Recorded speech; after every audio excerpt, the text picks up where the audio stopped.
There we go. We're live. Okay, thank you for joining us today, Nick. How's things with you? Going fantastic. Thank you so much for having me. Absolutely. So whereabouts are you're in the US, right? I am. So I'm in Minnesota, about the Midwest within the United States. Lovely. And what kind of time is it with you? It is 10 a.m. here. 10 a.m. Nice. Yeah. So for everybody in the UK, it's weekend time. Um, but yeah, Nick, do you want to give us a quick intro, kind of like what you've been doing in the SEO world? Yeah, absolutely. So I have been in the SEO space for nearly 15 years, which is crazy to think about. I always kind of joke that I'm a recovering agency SEO because I had spent the first 10 years of my career working agencies exclusively. And now I'm about to start my 4th year as a freelance SEO consultant. So, in addition to those, I run the boutique job board, SEOjobs.com. And then I have a weekly SEO newsletter called the SEO for Lunch. Mm-hmm. So, that's just a couple things going on. Brilliant. Yeah, just a few plates spinning. Absolutely. And I know Shreya's just started our newsletter about 2 months ago. So I know she's got a few questions for you on the newsletter. So let's jump into that. Yeah, so with your newsletters, I was quite intrigued by it. What do you feel some of the benefits of running your newsletters are? And how do you feel like your readers sort of get that value within your newsletters? How do you get that across? Absolutely. So I think there's kind of twofold value. One being selfish, it kind of keeps me accountable for having to stay up to date with all the SEO updates. As we all know, it's changing all day, every day. And it seems like if you go on a vacation, SEO completely changes while you're gone. So by having to write this newsletter, it forces me to always stay on top of it. So again, that's kind of the selfish reason for doing it, because I feel like if I'm not staying accountable for all these new updates, how can I position myself or charge people for SEO services? And then on the flip side, I know firsthand how much time it does take to stay up to date. So the big value prop for the SEO for Lunch, and it's kind of where the pun comes from, is how do you stay up to date with SEO just over one of your lunch hours? So I do all the hard lifting, because we all know there's hundreds of articles on SEO that are published. And in my opinion, there's always 5 to 10 that are worthwhile. So if you have somebody be able to tell you, these are the 5 articles or so that actually matter, then it helps save you time so you can go stay up to date. But literally, if you have a 30-minute lunch hour, maybe you're munching on a sandwich while reading a couple articles. And then I like to just kind of give my perspective on them as well. So not only is it like read these just because, it's read these and here's my personal thought on it as a seasoned 15-year SEO. Yeah. Awesome. I'm currently writing a newsletter at the moment on SEOs managing competition. So I'm quite intrigued by that perspective. But do you have any advice on how to tackle or manage being in a competitive industry? Ooh, that's a good question. I think, I don't know if I'm going to give you anything unique in the sense of that you haven't heard, but I think the biggest thing, especially when it comes for being productive from an SEO angle, is you have to be unique. Like, what's the unique approach to your product or your service? Because in a competitive space, there's never going to be like any 10 articles you can write, 30 links that you can acquire that's going to just make you like on top of like the big boys and girls that are ranking in the space. So I think it really comes back to almost like the product-led approach to SEO. And how do you have a service or product that is truly world-class? And I think with how competitive things are right now, especially for people new to the market, if you don't have something that differentiates you, again, in your product or your service, I think it's going to be a very large uphill battle. Cool. Absolutely. But yeah, Nick, you mentioned SEOjobs.com. Where was the inspiration for that? And how long ago was it that you created that? Yeah, so it's kind of a fun story. So SEOjobs.com has existed in one shape or form for several years. my partner, or he's an ex-partner now, he actually, so you guys may know Peter Askew. He's a big domainer, and his philosophy is basically he buys premium domains and builds businesses on them. So he's not like most domainers where it's like you kind of buy them, squat on them, and sell them someday. And so he had an opportunity where he found SEO Jobs. And, in his previous careers, he had done quite a bit of SEO and paid search. So he was very interested in it. And he just kind of figured, I'm sure, as you guys know, it's like everybody's looking for a great SEO. Like, it doesn't matter where the economy is. Like, people that really know SEO always have a market.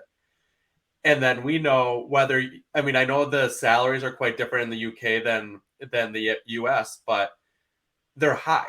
Like, compared to all the other, industries and niches, especially when you don't necessarily have to have a degree, there's a lot of earning potential. So with that said, he bought it from the previous owner, knowing just that, there's going to be a lot of demand. SEO is not going away anytime soon. And there's a lot of opportunity just from the revenue that SEO as a whole generates. Fast forward about a year, he actually reached out to me and wanted to advertise on the SEO for Lunch.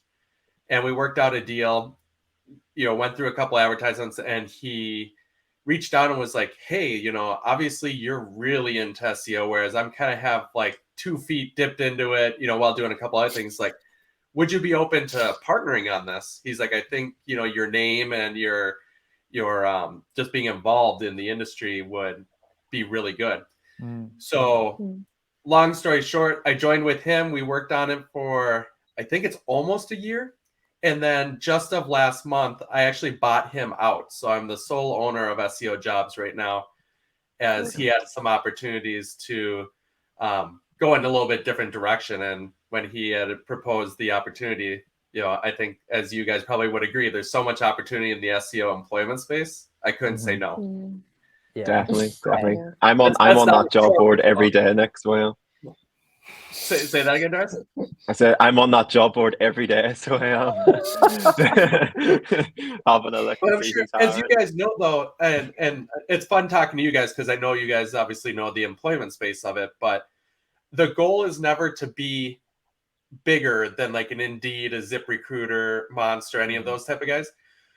But we've all been on those sites and we've typed in SEO, and you guys are all going to probably smile here because how often do you see like a web developer job pop up like number 1 that has like a bullet? So my goal is never to have 10,000 jobs that, is just going to like inundate users, because I want to have 100 or 200 jobs where every single one of them is targeted and you're either qualified or you're not, but there isn't a SEO is one little bullet within this job description. It's like you're either an SEO or you're not. Yeah, absolutely. Love that. And I'm sure you get, because we see job descriptions all the time, or we don't have that many clients, but we've had clients in the past that we're going through kind of everything that they want from an SEO, and it's like they want PPC experience, they want like the whole thing, and it's like a 30K salary. So I'm sure you get uploaded job descriptions like that all the time, where you're just like, this isn't going on the job board, I'm not posting this. Is it just you that's kind of managing them and basically vetting them before they go on, or? Yeah, so that's exactly what it is. So it's kind of a combination. People can either submit their job, anything from a free listing up to a $100 paid listing, but I do police it. There's no situation where I allow a bad job to go on. For example, I just shot over a tweet, I think it was last night, because the site's still young enough where I'm still curating and manually adding some jobs from here and there. And I found one job, and it wasn't, I'm not going to out the actual company, but they said the requirement for this contract, they weren't even going to hire them full time, they wanted a contract SEO, was to increase revenue by 30% and increase domain rating by 10, all within the first 90 days. First 90 days. Obviously, yeah, it was something absolutely crazy. So it was one of those things, to your point, where not all of them are super egregious, But when you have situations like that, I don't care if they're paying an absolute premium to get on the site. I'm not going to allow it. And because that's the benefit of, as an SEO myself, as you guys know, the SEO space, it's like nobody succeeds in that situation. Not the person hired, not the company hiring. So why let that be there?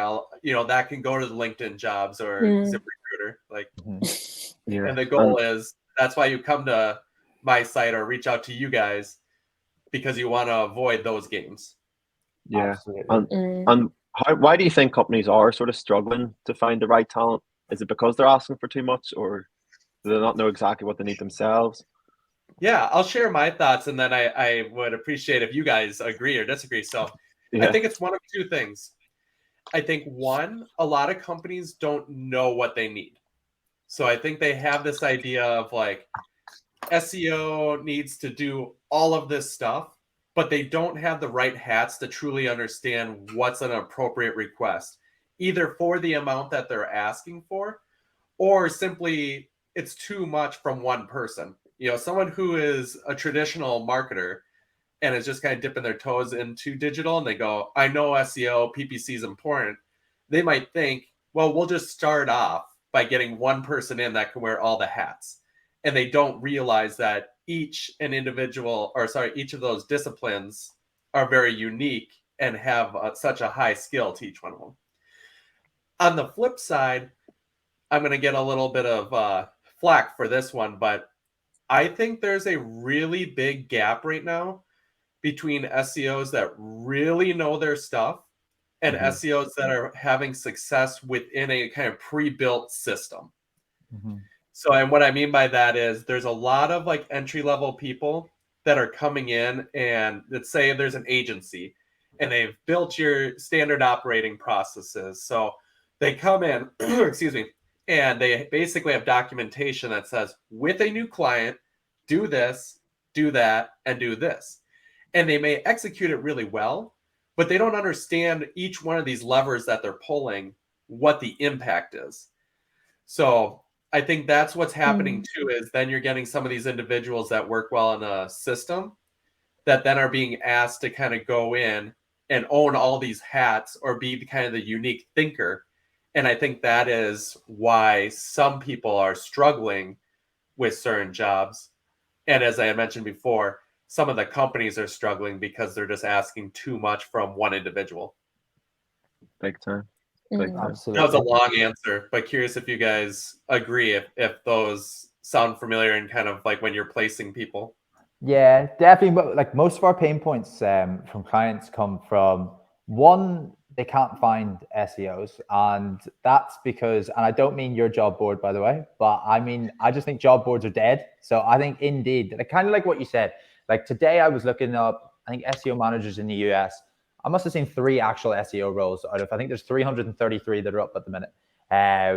So I personally think job boards are dead. Like, the top A player SEOs aren't on job boards. Even if they are looking for a role, they're not on job boards, as in Indeed and that. They're on SEO Jobs. I'm not taking that away from you there. But, and then in terms of like vetting SEOs, exactly what you just said. In terms of vetting SEOs, it's a full-time job. So trying to actually find the SEOs, vet them, put them through X amount of tests, all of this, like it's a full-time job. So yeah, definitely, I do agree with you. But yeah, Nick, in terms of salaries, what are you seeing? Are you seeing salaries go up? Are you seeing them maintain? What are you kind of seeing? Yeah, so I think during the pandemic, the money was at the absolute highest. What I always tell people is, I felt like there's a lot of C+ SEOs getting paid A+ dollars because the competition for what I'll say even a competent SEO was sky high. And I think what we're seeing now is kind of, let's call this the end of the pandemic, or it's over, however you want to look at it. A lot of these companies are going through layoffs, and those people that are getting overpaid per se are the first ones that are losing their jobs now. So with that all said, I mean, SEO is still a very lucrative career, and the salaries are very competitive. But kind of going back to what we had talked about before, it kind of depends what the market or the region is. I know over in the UK, obviously there's more to the economic side, with healthcare and all of that. But, it sounds like if somebody's getting placed between 30 and 50 grand, they're doing pretty darn good. Whereas in the US, 30 to 50 grand is not going to get you somebody outside of maybe like 1 year of experience. Reality, that's going to get you a fresh college grad. So I think that's part of where the mismatch is. And that's why sometimes when the market is super hot, I see these individuals that have 2 to 3 year SEOs are like the unicorns, because nobody wants to train you from day one on like what is SEO, but nobody wants to take somebody that's built a bunch of bad habits and like help erase those and then like build you up from there. So it seems like these people that are 2 to 3 years, I was making like 50 grand when I was at that point, but I'm seeing people make 6 figures, 2 to 3 years into the SEO space, at least on the US. It's crazy, Nick. Like, I remember, I think it was last September, we had our first six-figure role come in, and it was from a big US company. And I posted it on LinkedIn and Twitter, and I had SEOs that have been in the industry 15, 20 years in the UK. And they were like, I've never seen a 6-figure SEO salary. And it was fully remote. And obviously they were coming to us because they wanted to hire talent in the UK. But it was blowing people away. I think it got like 190 likes on LinkedIn as well. Like, went viral. Everybody just messaged me, just trying to have a shot at it.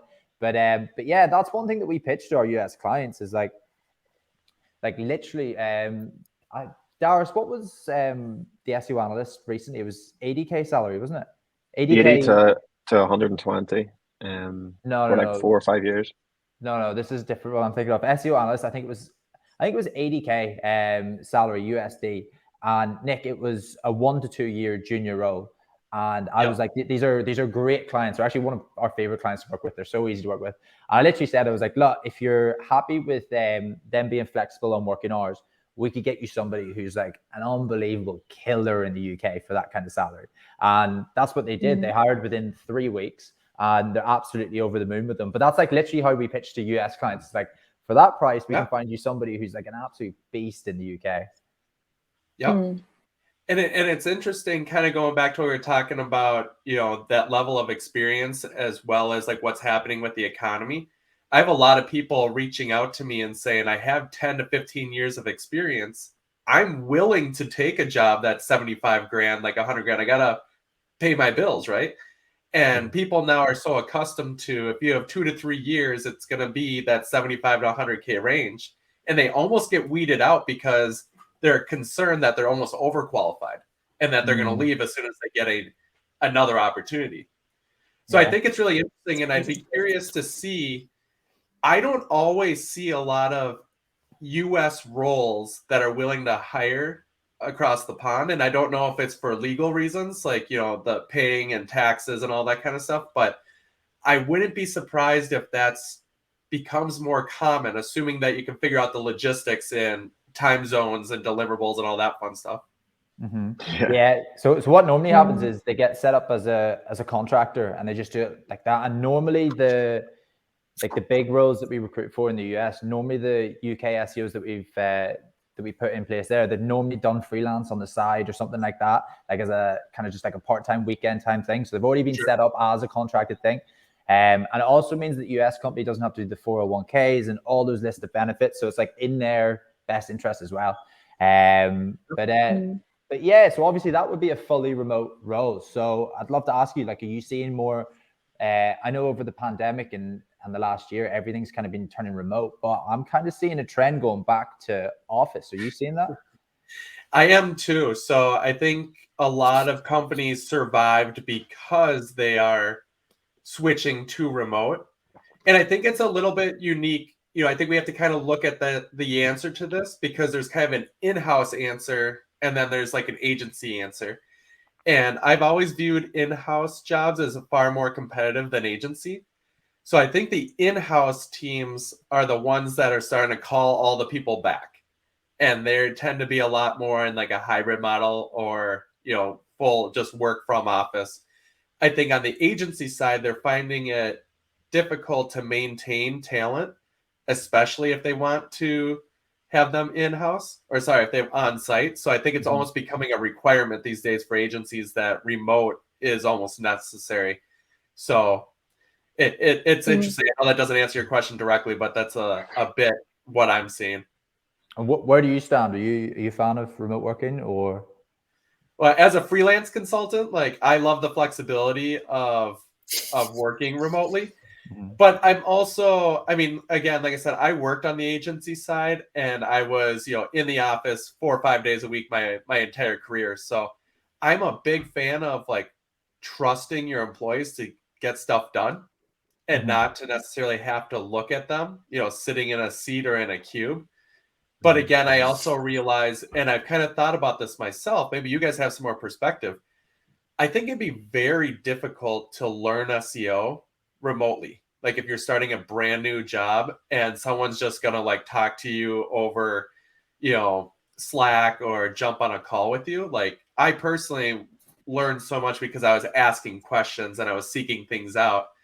But I also had the benefit of starting, like I said, almost 15 years ago when SEO was this, and I got to kind of grow with it. So to have to start from scratch and then like not have somebody who I'm sitting right next to, like I could see that being a big barrier. Yeah, 100%. I 100% agree with that. That's one thing me and Craig were chatting about recently. Actually, was what do they call it? It's osmosis, isn't it? Learning by osmosis, by just being in like an office vibe, listening to kind of everybody talk about what problems they've got, what strategies they're trying to do. But yeah, Nick, in terms of like a junior SEO, then, so let's say somebody who hasn't got into that magic 2 to 3 year period, what's like the one kind of things that you would give advice to them to kind of get like a higher salary, get a kind of good job? I think it's always being curious. I think we tend to see a trend right now, and I don't mean this judgmental. In fact, I don't really know how I mean this at all, but I think we have a lot of employees that are doing, I don't want to say the minimum, but like they're doing their job, and that's great. Like the expectations are being met. But I feel like the difference between a good SEO and a great SEO is that hunger to learn. And a lot of times you have to invest your own time and your own resources to be able to learn or do that little bit of extra work. And I realize, especially in this industry where we're trying to, not support hustle culture and working crazy hours. But at the same time, like I was regularly working my, 7, 8 hours a day. And then I'd come home and I'd be messing with like WordPress sites for another 3 hours. Like because I wanted to figure this stuff out and I didn't have the benefit of being able to do that during my 9 to 5 job. So I think that is my biggest recommendation is like be hungry, learn things outside of like what's just required for your job and like test. I always told people, because I had been manager and director of teams, like if you could get the exact match domain for your name, like just build it up and try to rank for your name. Little things where you control every single lever are really important. Absolutely. And that's something that we see across the board is all of our clients. So basically every time we have if we have a live role and we've got candidates and we've got CVs to review and stuff, we put them in like a Trello board so that our clients can see them. But anytime we put somebody's profile in there with an affiliate link to an affiliate site that they're working on the side, or a small little website they built for friends, small business, something like that, it's like every single client, like me and Darius know for a fact they're getting picked for an interview, like every single time. But even asking loads of like high level SEOs like yourself, like it's the one thing that everybody says, like go test your knowledge, go be curious, go see if this works. So yeah, 100%. Yeah, I'd be curious. You guys obviously are doing far more interviewing than I have or am doing now. But the one thing that I always ask for like junior level people that aren't even an SEO is like, tell me something you're passionate about, which I realize is one of those weird questions that there is no right answer. But like, if you love Pokemon cards or you love to like, shovel snow, like I don't care what it is, you like to play music, like we can all tell when somebody is passionate. Like, I just want to see that you have something that you get excited about. It may or may not translate to SEO. But the one thing that I can tell you definitively in my experience hiring and unfortunately firing is you either like love SEO or you don't. Like, and that's not to say that you can't come in and do your job, but it kind of goes back to what we had started off this conversation.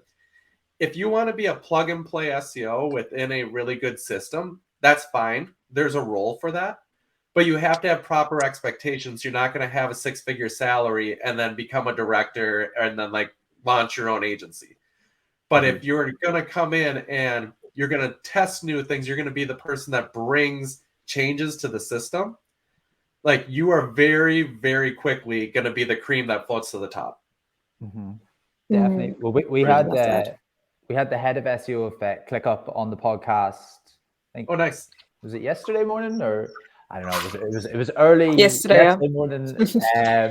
But one thing he said, asked him what he looks out for hiring, and obviously ClickUp is like a big kind of really creative brand, always testing things, and that's literally what he said. He was like, I want somebody that's just passionate about SEO, comes in, not afraid to test things, not afraid to ask questions and stuff.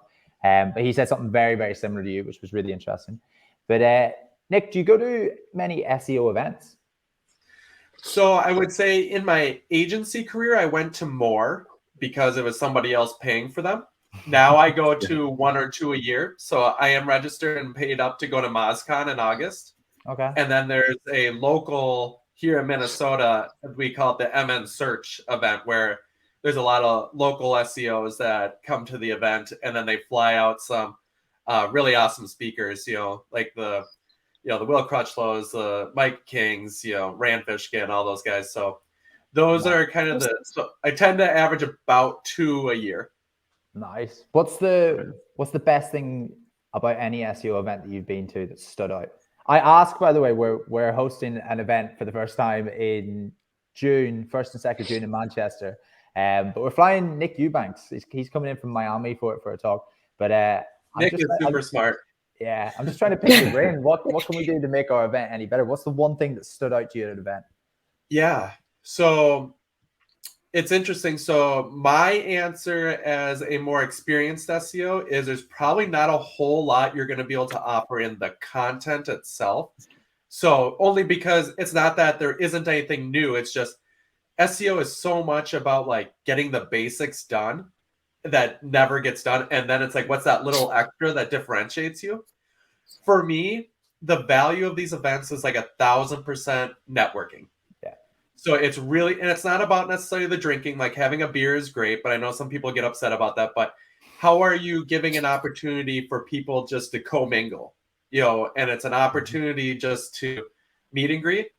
And this is going to sound really silly, but you know what? One of my recommendations are, I've been to events before where like the name tags have like very large letters to say like, my name is Nick LeRoy, owner of SEO Jobs. And I can read it super clearly.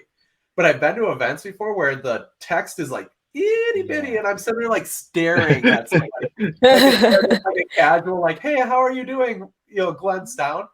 So it's like, and I think that, like, I know that's a really silly recommendation, but to be able to passively look at somebody's name, especially if maybe you should already know or you have talked to the person before, is huge. Yeah. Just to be We're able gonna have to get stickers across the forehead. Yeah. Yeah.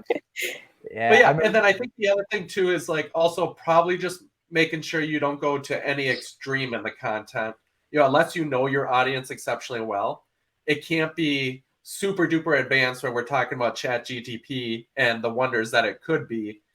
But you also can't hop from that session to one where we're going to talk about like writing meta description and its impact or not to the search. Yeah. Yeah. Awesome. Well, look, Nick, we've got 1 minute left here. I've got one last question, right? So you're obviously doing a load of things. Freelance is a full-time role. SEO Jobs, I'm sure, is like a full-time role. How do you manage everything? How do you keep a work-life balance? Yeah, that's a really good question. And it's funny because I feel like everything that I do now is far more balanced than what I had done in previous agency world. So I think what it is I'm a very large proponent in value-based pricing. So just because I'm doing freelancing doesn't mean that I'm necessarily offering full-time support, but I'm offering full-time value, which then allows me to be able to juggle my client work and things like the SEO for Lunch and SEO Jobs, all within kind of that 30, 40, 50 hours a week. And obviously that just kind of goes week to week, depending, where things are. But I have 3 kids and a wife, and it's very important to me. So like I am making sure that I'm done most days by 4 o'clock US time. And I tend to jump on earlier in the day. And then also on Fridays, I don't always take calls in the afternoon. So it's just one of those things where when I'm working, I try to work really hard. And when I'm not working, I try not to work. That's something I'm trying to learn. Love that. I'm not there yet. But yeah, Nick, thank you so much for coming on. I think that was really, really valuable. As I mentioned, I've seen you plastered everywhere over social media, so it's good to finally actually get to chat to you. But yeah, thank you so much for coming on. What we'll do is we'll put all your links in the description, so anybody wants to get a hold of you, they'll be able to just press one of the links. Fantastic. Thank you, guys. I appreciate meeting all of you guys, and we'll talk again soon. Yeah. Brilliant. Thanks very much, Nick. Perfect.